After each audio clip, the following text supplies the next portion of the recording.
ខាងយោធាភូមិភាគ2នៃកងទ័ពថៃបានចេញលិខិតជូនដំណឹងអំពីការបិទច្រកភ្លាមមិនបងអង្គយូរសម្ដេចមហាបវរធិបតីហ៊ុនម៉ាណែតក៏បានចេញនៅសារមួយដោយបានឯកភាពឲ្យអាយដាមអភិបាលនៃគណៈអភិបាលខេត្តឧត្តរមានជ័យសម្រាប់បិទច្រកមួយនេះនៅខាងកម្ពុជាជាអចិន្ត្រៃយ៍វិញ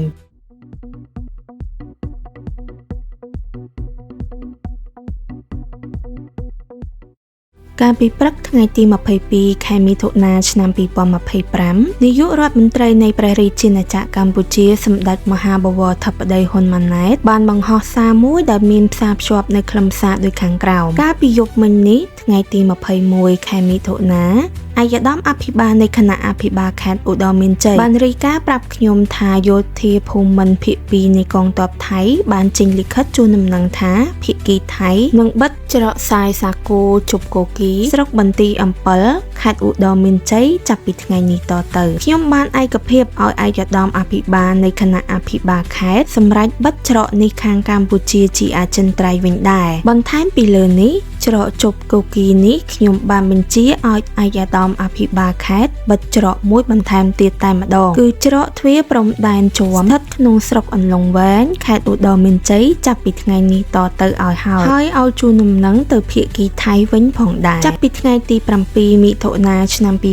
2025កងទ័ពថៃបានប្រើប្រាស់វិធានការបិទច្រកព្រំដែននិងកែប្រែពេលវេលានៃការបិទបើកច្រកព្រំដែនរវាងប្រទេសទាំងពីរជាឯកតោភាគីដោយមិនបានគិតអំពីផលប៉ះពាល់ដល់ការធ្វើដំណើរឆ្លងកាត់របស់ប្រជាជននៃប្រទេសទាំងពីរឡើយកម្ពុជាមិនមានបំណងចង់បង្កការលំបាកដល់ប្រជាពលរដ្ឋនៃប្រទេសទាំងពីរដែលរស់នៅឬធ្វើដំណើរឆ្លងកាត់ច្រកព្រំដែននោះទេប៉ុន្តែបើកងទ័ពថៃនៅបន្តប្រើវិធីបែបនេះដើម្បីដាក់គំនាបមកលើកម្ពុជានោះគឺកម្ពុជាកំដរបានគ្រប់ពេលវេលាវាជារឿងចម្លែកមួយដែលថ្នាក់ដឹកនាំនយោបាយថៃរួមទាំងនាយករដ្ឋមន្ត្រីថៃតែងតែស្នើសុំឲ្យមានការចរចាបើកច្រកព្រំដែនឲ្យមានភាពប្រក្រតីឡើងវិញប៉ុន្តែពេលជាមួយគ្នាកងទ័ពរបស់ថៃនៅតែបន្តធ្វើការបិទបើកច្រកឬកែសម្រួលម៉ោងបិទបើកច្រកតាមចិត្តនឹកឃើញជាឯកតោភាគីទៅវិញខ្ញុំមិនដឹងថាវាជាវិធីសាស្ត្រឬជាយុទ្ធសាស្ត្រនៃការធ្វើការងាររវាងរាជរដ្ឋាភិបាលថៃនិងកងទ័ពថៃព្រោះហាក់ដូចជាគ្មានការឯកភាពផ្ទៃក្នុងនិងគោលការណ៍ណាមួយច្បាស់លាស់សោះម្នាក់សុំចរចាទ្វេភាគីដើម្បីបើកច្រកឲ្យប្រក្រតីឡើងវិញរីឯម្នាក់ទៀតបន្តបិទបើកជាឯកតោភាគីចំពោះកម្ពុជាគឺយើងមានការឯកភាពពីថ្នាក់ដឹកនាំប្រទេសរហូតដល់កងទ័ពជួរមុខបើនាយករដ្ឋមន្ត្រីចេញបទបញ្ជាអ្វីមួយគ្រប់ស្ថាប័នថ្នាក់ជាតិនិងក្រោមជាតិរួមទាំងកងទ័ពគឺអនុវត្តបទបញ្ជានោះដោយម៉ឺងម៉ាត់ចំពោះការបើកច្រកព្រំដែនរវាងកម្ពុជានិងថៃខ្ញុំសូមបញ្ជាក់ជាថ្មីម្ដងទៀតថាកម្ពុជានៅតែប្រកាន់ជំហរដដែលគឺមិនមានការចាំបាច់ក្នុងការចរចាទ្វេភាគីរឿងបើកច្រកព្រំដែនរវាងប្រទេសទាំងពីរនោះទេបើភាគីថៃពិតជាចង់បើកច្រកឲ្យដូចប្រក្រតីឡើងវិញនោះគឺអាចធ្វើបានយ៉ាងងាយស្រួលនិងលឿនបំផុតកងទ័ពថៃដែលជាអ្នកចាប់ផ្ដើមបិទច្រកជាឯកតោភាគីត្រូវធ្វើការបើកច្រកឡើងវិញជាឯកតោភាគីឲ្យដូចស្ថានភាពមុនថ្ងៃទី7មិថុនាឆ្នាំ